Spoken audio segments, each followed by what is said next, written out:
आगे चलते हैं स्टूडेंट्स, डिस्कस करते हैं कि थ्योरेटिकल यील्ड क्या होती है और एक्चुअल यील्ड क्या होती है। स्टूडेंट्स फॉर एग्जांपल आप लैब में हैं और आप एक केमिकल रिएक्शन अपने पास नोट डाउन करते हैं, आप मेथनॉल बना रहे हैं लैब के अंदर, ऑर्गेनिक लैब के अंदर। तो स्टूडेंट्स आप थ्योरेटिकली पेन वर्क करेंगे अपना कि इतनी अमाउंट रिएक्ट करके इतना प्रोडक्ट कर रही है, जिसको आप स्टोइकियोमेट्री कहते हैं। स्टोइकियोमेट्रिक अमाउंट्स आप लिखेंगे। तो जो अमाउंट स्टूडेंट्स आप ऑन पेपर प्रिडिक्ट कर रहे हैं कि इतनी बननी चाहिए, वो हमारी थ्योरेटिकल यील्ड होगी। और जो हमें एक्चुअली ऑब्टेन होगी as a result of that particular chemical reaction या दैट पर्टिकुलर एक्सपेरिमेंट, उसको हम एक्चुअल यील्ड बोलेंगे। अब स्टूडेंट्स ये एक्चुअल यील्ड हमेशा थ्योरेटिकल यील्ड से कम होती है, और वो कैसे, वो डिस्कस करने से पहले हम डिफाइन कर लेते हैं। Theoretical yield, students, theoretical yield is defined as the quantity of the product that is calculated from the balanced chemical equation. Actual yield वो yield होती है that is the quantity of product actually produced in a chemical reaction. और students हम इनकी एक percentage निकालते हैं, यानी कि हम देखते हैं कि हमारा कोई भी एक्सपेरिमेंट कितना इफेक्टिवली हुआ है या परसेंटेज यील्ड कितनी आई है। परसेंटेज यील्ड अगर कम हो तो इट मीन्स कि आपकी एक्चुअली यील्ड बहुत कम प्रोड्यूस हुई है as compare to that of your theoretical yield. Percentage yield हमेशा 100 से कम होती है। इसका फॉर्मूला कुछ ऐसे है, percentage yield is equals to actual yield by theoretical yield multiply by 100, जो कि आपको परसेंटेज देती है।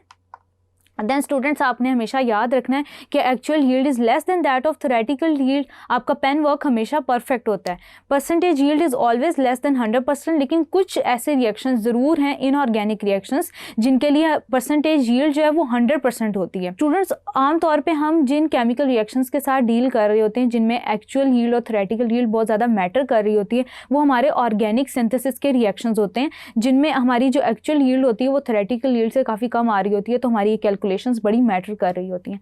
अब ये यील्ड हमेशा कम क्यों आती है? एक तो आपके स्टूडेंट्स पर्सनल एरर्स होते हैं, उसके अलावा रिवर्सिबल रिएक्शंस होते हैं, मैकेनिकल लॉसेस होते हैं और साइड रिएक्शंस होते हैं, यानी कि साइड प्रोडक्ट्स बनती जाती हैं जिसकी वजह से जो एक्चुअल मेन प्रोडक्ट आपकी बननी होती है उसकी क्वांटिटी कम हो जाती है। Reversible reaction, students reversible reactions के लिए हम यील्ड का वर्ड यूज़ नहीं कर सकते। वो इसलिए क्योंकि reversible reaction student side by side हो रहे होते हैं, इक्विलिब्रियम में हो रहे होते हैं। हम आगे के चैप्टर्स में डिस्कस करेंगे कि कैसे रेट ऑफ फॉरवर्ड रिएक्शन जब रेट ऑफ बैकवर्ड डायरेक्शन के इक्वल हो जाता है किसी भी रिएक्शन के अंदर, किसी भी रिवर्सिबल रिएक्शन के अंदर, तो इक्विलिब्रियम कंसंट्रेशन अचीव होती है। जब इक्विलिब्रियम पोजीशन पे कोई भी रिएक्शन होता है तो उस पर उसकी एग्जैक्ट अमाउंट ऑफ प्रोडक्ट और रिएक्टेंट फाइंड आउट करना इतना आसान नहीं होता, इसलिए हम यील्ड के लिए उसकी वैल्यू नहीं लेते।